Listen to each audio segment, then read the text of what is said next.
turn your fear into curiosity. It's okay to have the fears. It's okay to bring them along, but just put them in the trunk. Don't let them drive. Because usually our fears drive us, and then we sort of feel like we have to answer to them or be limited by them, or we have to fight them or suppress them. And the idea is no, it's okay. We will have fears. It's the way we're made, it's part of our DNA, but it's what you do with them and it's how much you allow them to take charge that makes a big difference and what you understand them to be. Often fear is also sort of saying you might want to go there, but you don't feel ready or you don't feel capable or you fear too much or not enough. If you're really disinterested in something or it's not your path, you're not be afraid of it. So fear is something we're drawn to, but for some reason we stop ourselves or we feel stopped. But if we're not drawn to it, we're not afraid. So that's something to remember that fear is not necessarily something you need to stay away from, but you want to lean into it and get curious. Welcome to today's episode of the Business Growth Lab. I'm looking forward to today because we're going to touch on a topic that affects every single one of that. And I can say from a high level, it's mindset, but it's so much more than that. So I'm welcoming Martine Cohen to the show today to chat about pretty much decision versus choice and what's guiding you. So Martine, welcome to the show. Hi, Samantha. I'm so happy to be here. Thank you for having me. I'm looking forward to this. We had a great chat in the green room just now.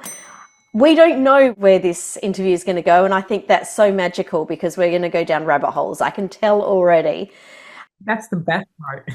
100%. That's what I love doing. Let's start off with sort of what brought you here, because you were a lawyer. What inspired you to get started onto what you're doing now? So it's more than inspired. It's the universe showed me that this is where I needed to go next. And let me explain. We all have that little voice inside of us that tells us where we need to go and what we can be. And sometimes we listen to it and sometimes we don't. And in my case, for a while, I had a fear of stepping into my shoes, really stepping into my shoes and embodying everything that I could be. And a lot of us have that at various points in our lives. And so I was literally hit over the head. Like the universe comes and hits you over the head and says, I'm sorry now, you need to be you. And unfortunately, I was in a very serious car crash. Like a car crashed into me, and I had a very serious concussion, and it lasted a number of months. And Oh, during that time, I went through an entire introspective journey. I lost the use of my brain, and I was like, oh, I felt like I was losing myself. mm, We associate and identify ourselves with our brain, with our achievements, with external things without realizing it. And that's what ends up defining us, and we think we are that. So I didn't work as an attorney. I thought I was an attorney, and I was meant to mm, embody an attorney. And I loved law, and I still do love law. I love mental gymnastics and strategy, but that's not who I am. That's what I love doing. And this journey that I was brought on when my brain was dysfunctional and just didn't get in my way, I had no thoughts. I went inward and I started realizing all the fears we have, everything, the limiting beliefs, everything that holds us back from being who we truly are meant to be and how we can expand and be not different or change, just more of ourselves, mm. right? I learned that and I realized this is not just for me, this is just for the world. And I started giving sessions and little classes in my living room. And from there, people would come to me and say, I think you can help me, or I think you can help my mom, or I think, and then I was like, oh, okay, let me start coaching. And really, I was shown the way. And it is my clients who at one point were saying, you have to write this in a book, or this awareness, or this kind of aha moment. And at the end, at some point in time, I stopped resisting and I was like, well, why not? And so I wrote a book and now I speak and I do workshops and I'm a leadership and life strategies coach and speaker and author. And I feel that law was my passion and this is my calling. And I feel privileged that I do both.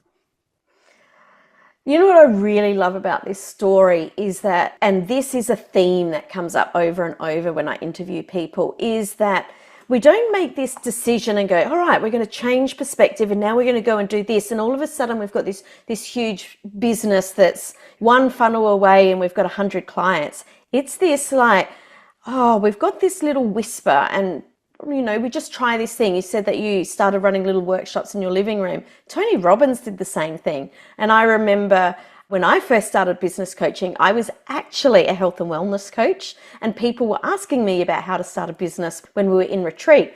And I remember going to my business coach at the time and saying, I've got all these business coaching clients. Like, what do you think I should do? And like from the inside, I was confused. And he kind of looked at me and went, I can't believe you're even asking me this. Like, it makes perfect sense. This is your thing. It finds us. We don't go and find it. And it's just following those breadcrumbs and having the trust that the universe is putting in front of you for a reason. Yes, and I would add to that courage because it's okay to have the Mm, fears. It's okay to bring them along, but just put them in the trunk. Don't let them drive, right? Because yeah. usually our fears drive us, and then we sort of feel like we have to answer to them or be limited by them, or we have to fight them or suppress them. And the idea is, no, it's okay. We will have fears. It's the way we're made. It's part of our DNA, but it's what you do with them and it's how much you allow them to take charge that makes a big difference and what you understand them to be. There really are places inside of our body that just need some extra compassion and TLC.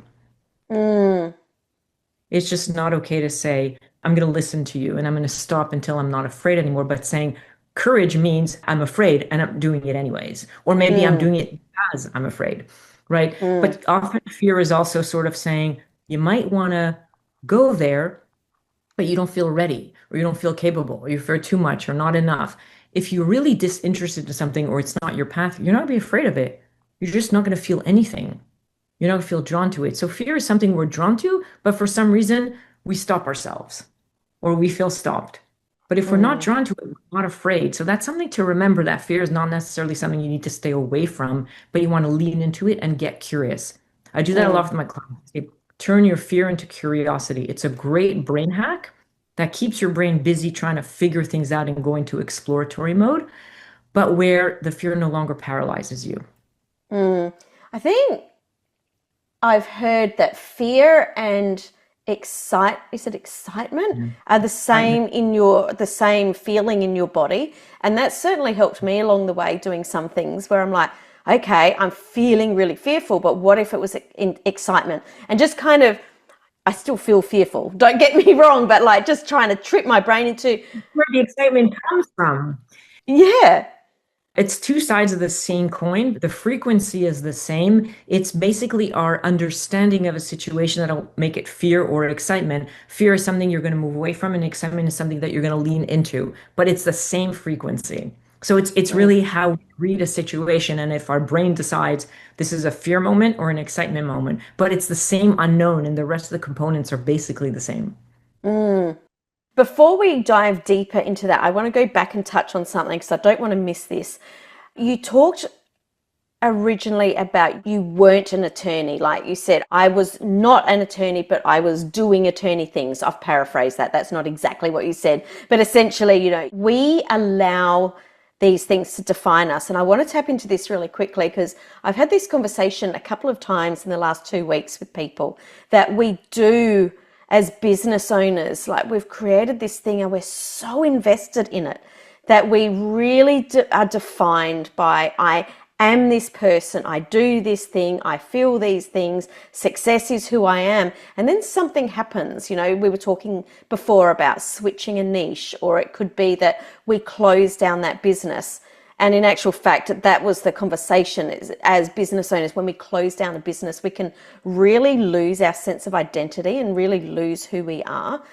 You said that we're so much more than our thoughts. I'd really love you to tap into this a little bit more because this is something that affects so many of us.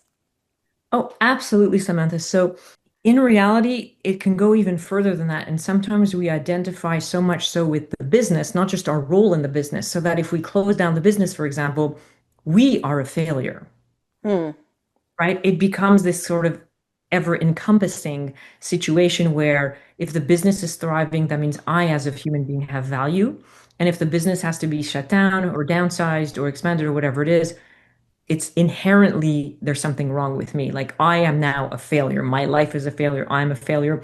Not that the business didn't work out or that it was maybe the smartest thing to do to shut it down, to start something else. I mean, if you read any biographies of the most externally successful people in the world, and I say externally, and I'll get back to that in a minute, Mm. they have It's not even that they've fallen and gotten back up. This is the only way to learn how to thrive. It's the same way as a Mm, baby learns how to walk. If you do not fall down, you cannot learn how to walk. There's nothing wrong with falling down. It's part of the process. mm, But again, our brain needs to say this is good, this is bad. So business thriving matches expectations, which are maybe completely unrealistic, but it doesn't matter. Matches expectation. Great, good. Doesn't matter if I feel good about it, I don't feel good about it. Success.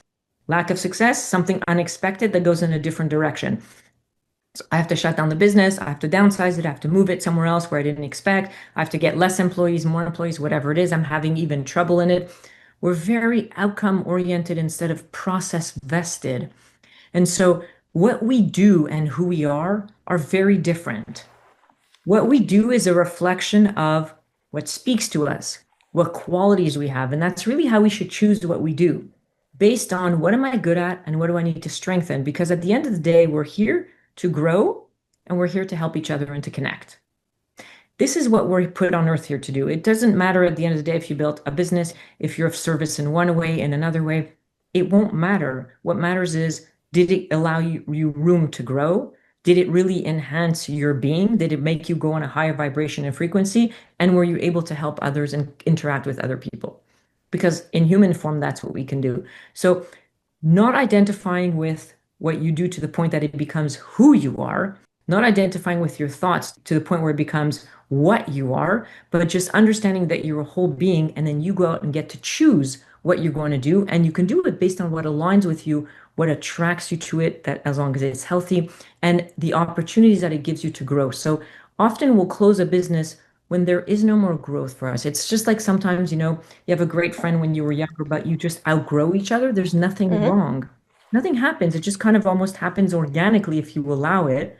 The same thing, we know sometimes when it's time to close a business. We know sometimes when it's time to pivot, but we're so afraid and we so much need that control because we've placed so much of our identity in it that we don't do it. And then it's harder later. mm, mm, And it's mm, okay to fear it. It's okay, but it's okay to also go inside of us and take up all that courage and say, I can do this, but for this fear, what would I do? mm, Because that sometimes lets us know the next aligned step. But for mm. this fear, but for this thought, but for this feeling. That's when you can start, if you're disconnected from your inner voice, because we don't often hear it, that's a great way to sort of get back in touch. I mean, that's certainly one way if our business hasn't gone well, but there is a flip side. And that is, there was a certain conversation I'd had with another two friends where all three of us had sold our businesses because it was the opposite. They were successful. And I remember having a conversation with one of them over dinner and just flippantly just said, oh, in my previous life when I was successful. And he looked at me, he's like, what? He's like, A, you're still in the same life. B, you are still really successful. And C, it only happened like 12 months ago. Like but in my head, I'd compartmentalized all these pieces. And I think that's what we do. We very much do it. It's a survival kind of protective mechanism that the brain does to keep things separate. But in reality, it prevents us from thriving because Mm, it's the brain trying to get used to a whole new situation that probably it wasn't so ready for in some way or other. When mm-hmm, we're success, first of all, is from the inside out. It's not from the outside in. Success is when you're aligned and you're doing what allows you to grow, what makes you feel fulfilled, what allows you to have connections, what makes you happy, deeply happy, you're successful. Now, after that, go do whatever you want. Some things that you do will work out the way you intended. Some things that you do will not, but they'll show you something. So none mm, of them are successes or failures. When you sell something, it's like retiring from a job that you loved. Then you're like, okay, now who am I?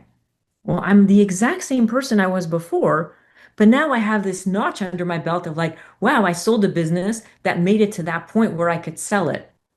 Let me not measure my success with that, whether lack of or success. But let me just say, I'm good at getting a business to where I need to go. My success is mine, it's internal. But I learned how to get a business to the point where I could sell it. And then I chose to sell it.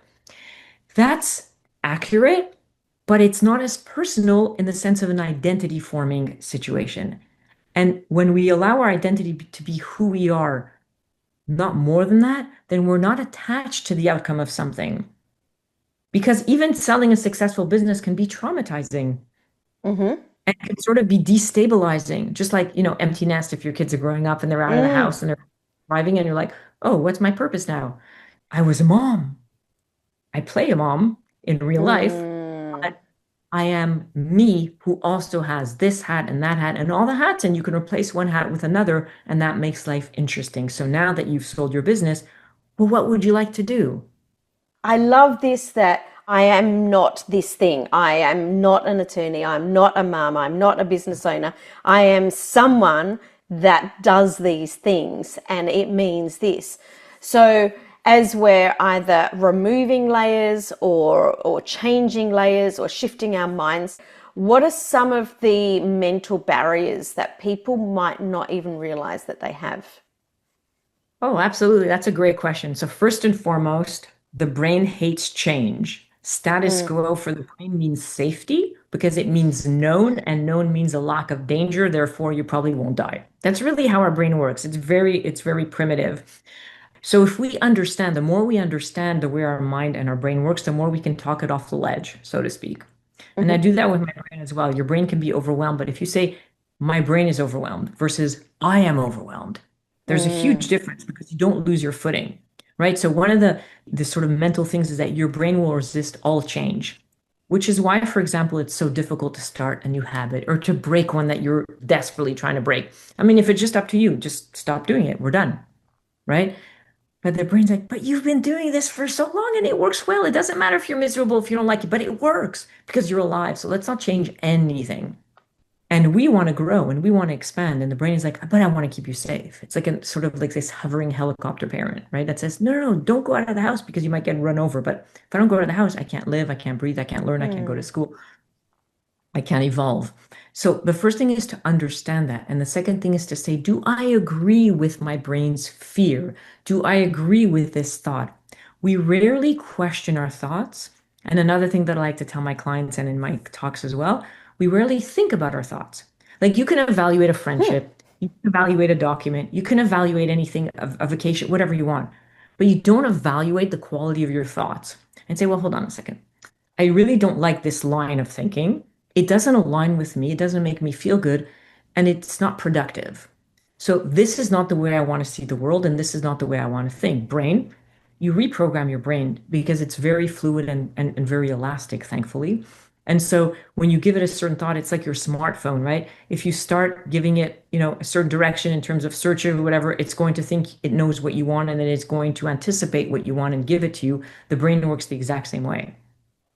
It's going to anticipate what you want. So a person who starts having fears about something, all of a sudden your brain's going to show you everything that could go wrong, but like everything.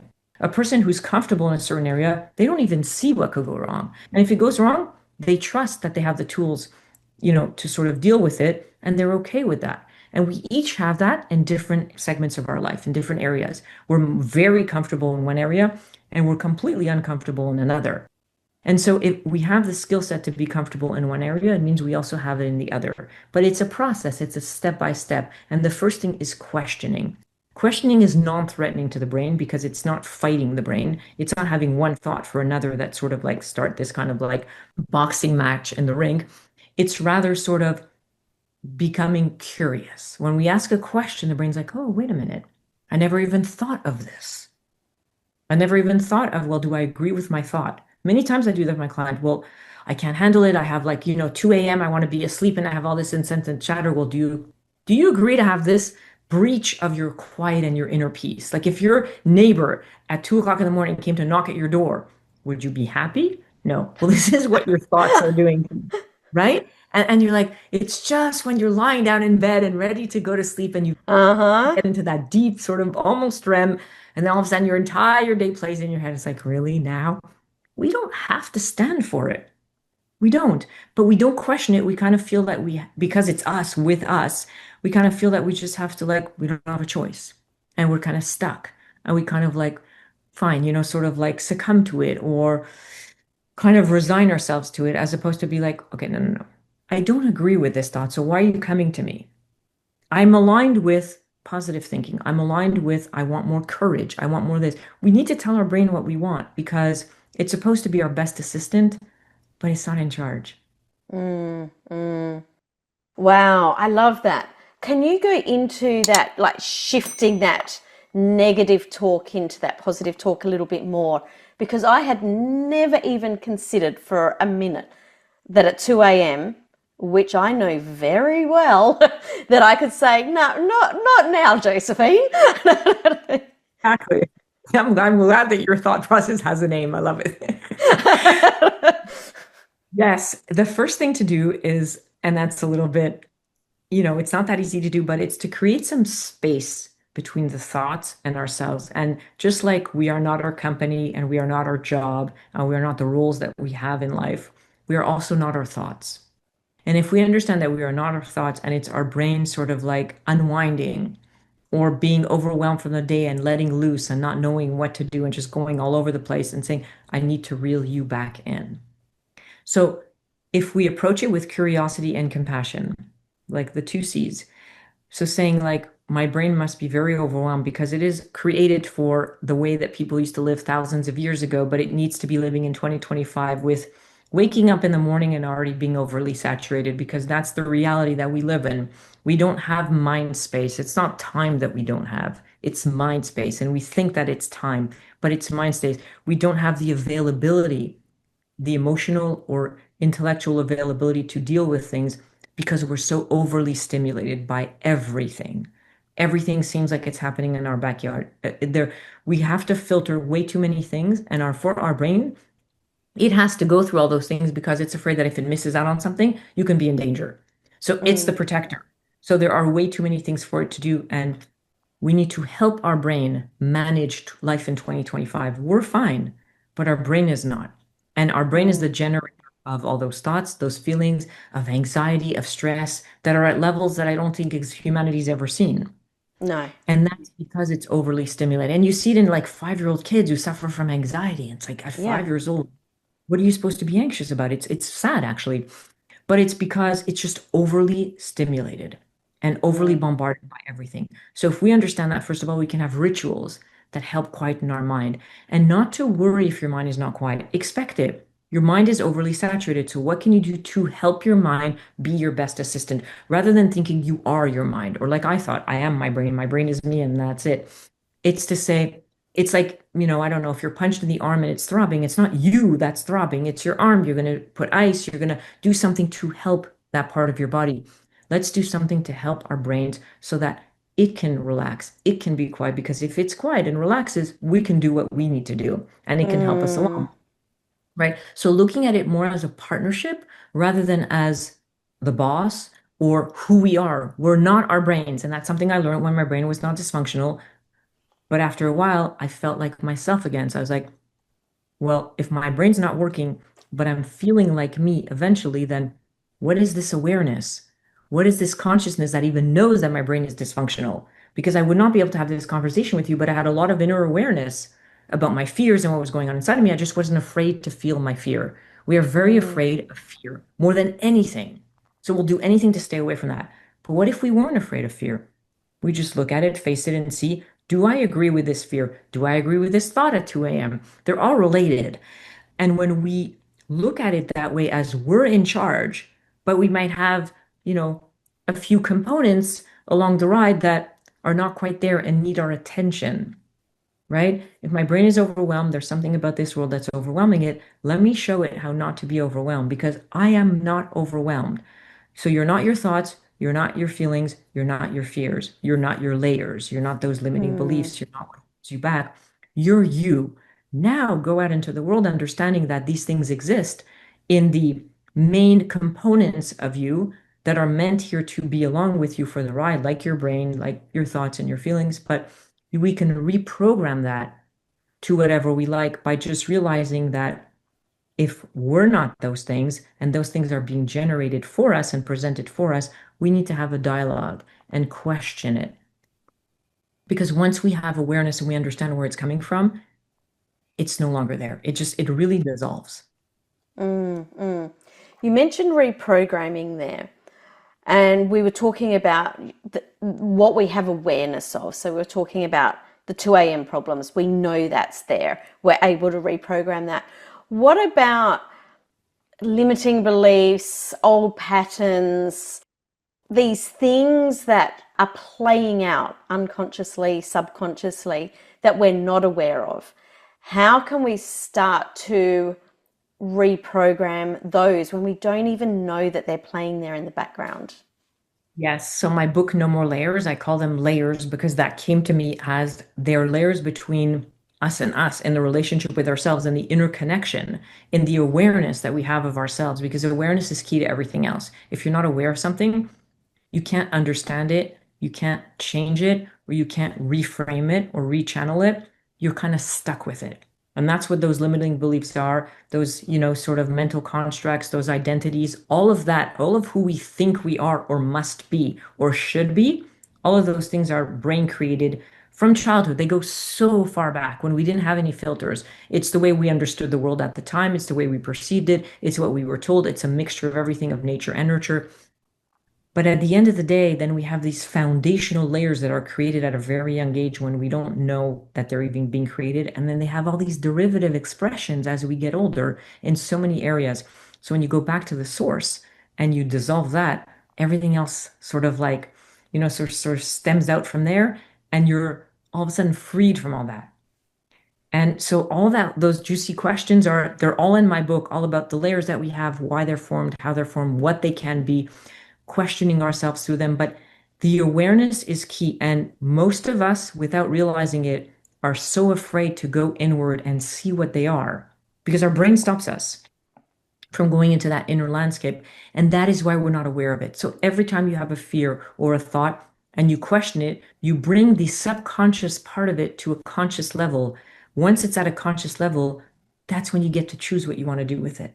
That's when you could look at it and say, well, I'm actually not afraid of this. I actually don't think I'm not enough. I'm actually happy with what I'm doing. So why is this fear of not being enough always there that's driving me to run on empty or driving me to sort of do too many things that I don't even want to do, but for this fear, but for this thing. So this line of questioning, and for different people, it'll be different lines of questioning, and I offer very different lines of questioning in the book, but whatever works for you and aligns with you is where you want to start.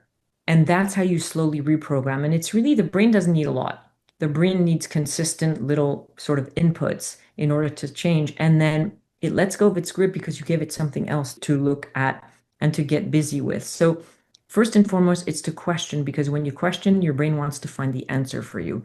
And finding the answer actually gives you awareness. And that's a great brain hack to get awareness without having any internal resistance, because the truth is we fight something.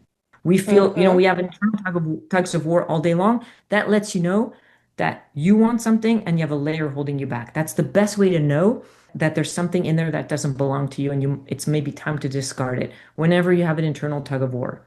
So that's the first sign that you have a subconscious layer that you may not be aware of, but you're seeing a glimpse. So it's actually a gift. We hate internal tug of wars, but look at it as a gift because it's an opportunity for you to get rid of something.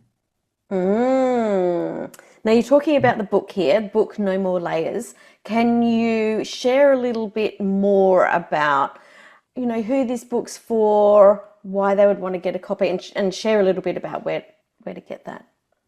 Yeah. So I started off explaining a little bit my story, that I was an attorney. I work as one, but I was an attorney, and understanding sort of my personality and where I came from, because I think it resonates with a lot of people, right? And a lot of entrepreneurs and corporate and professionals, and high achieving individuals. And then the concussion, which really came out of nowhere for me, but was life changing. Because in that moment I had two choices. I could wallow in it and really spiral down, or I can go explore, what is this about? What does this mean? Why is this here? What is this trying to show me?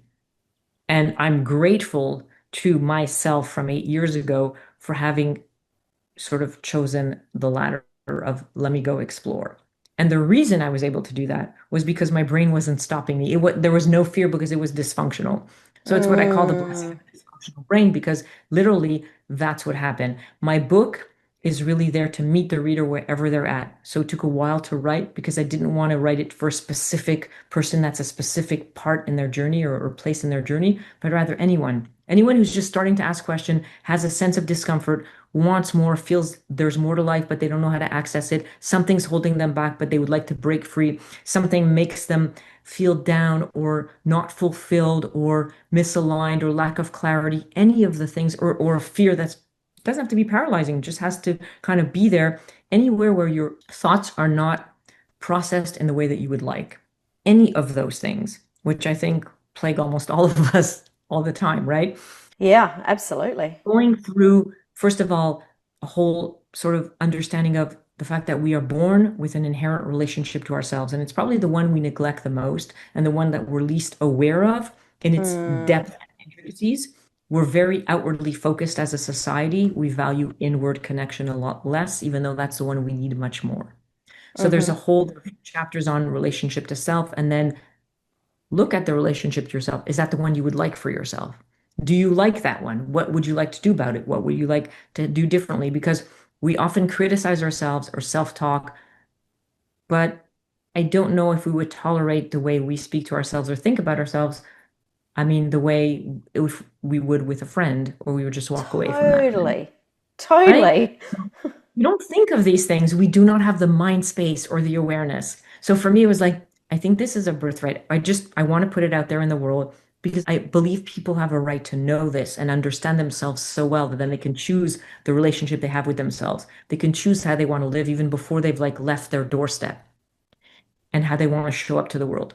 Then I have a section on relationship to life because believe it or not, we think we have a relationship with life. So we say life gives us lemons and life is unfair. And life is not any of these things. It's not a living organism. It doesn't do anything. Mm, It's a stage upon which we're interacting now because we're both in life. hmm. So we can interact. If one of us was out of life, well, we wouldn't be able to interact in this way, right? Yeah. So it's the stage. It's really neutral. But what it is a mirror. If you don't see it neutral, if there's a part of it that it's a great mirror for you to understand, I'm disconnected somewhere. So now I'm already outwardly focused, right? Because life is just there for you at your service to just Mm, allow you to interact and live. But that's all. And then relationship to others. Because that's the part where we help each other, we mirror each other. So there's where the layers come from. So there's a section on, child parent from the child's perspective, how the layers come to be, what they are, what they aren't, understanding what your primary layer might be, because we each have a primary umbrella layer under which all the derivative layers express themselves, understanding how those expressions can come to be. So I have insights and client stories and exercises because each person really learns and processes differently. And again, I really wanted to meet the reader where they're at so they can choose however they want to go through their own journey. And this is just a hmm. guide and invitation to go within. So in the third section of relationship, it's relationship, just peer relationships. Then there's one that's really tricky when you're an adult, which is employer-employee. That's very Hmm. tricky as an adult because it can trigger so many things from childhood in terms of, parent person of authority and in terms of, telling me what to do or not. So sometimes an employer has a lot of trouble with certain employees that are adults, right? So from that perspective, we're the same. And yet there may be so-called childlike reactions or childlike Hmm. behaviors.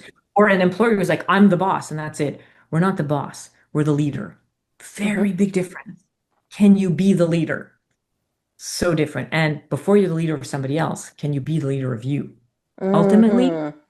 self-leadership. So this book is ultimately about self-leadership because before you leave your home, if you self-lead, you're going to do very well on the outside. And if you Mm, don't self-lead, go back into the relationship to self. Go back into, I have a whole section on what I like to call the inner boardroom, which is where you go into your consciousness and into your subconsciousness and bring it to the conscious level and have a board meeting around a certain feeling that you have or a thought that you don't agree with and hear everybody. In other words, hear all the components of you. Why is this thought coming in? Why is this fear here? What's it trying to tell me? But at the end of the day, you choose the conclusion rather than your brain telling you, don't do this, it's not for you, or you must go chase this, right? They're both coming from fear.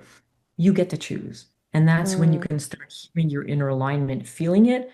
That's self-leadership, really understanding what motivates you, really understanding all the different intricacies and the different parts of you, because we have different parts of us. That's where the tug of war comes from. And then mm, after that, you can go out into the world and also reflect to the world what you who you want to be and who you are, and then it's reflected back to you.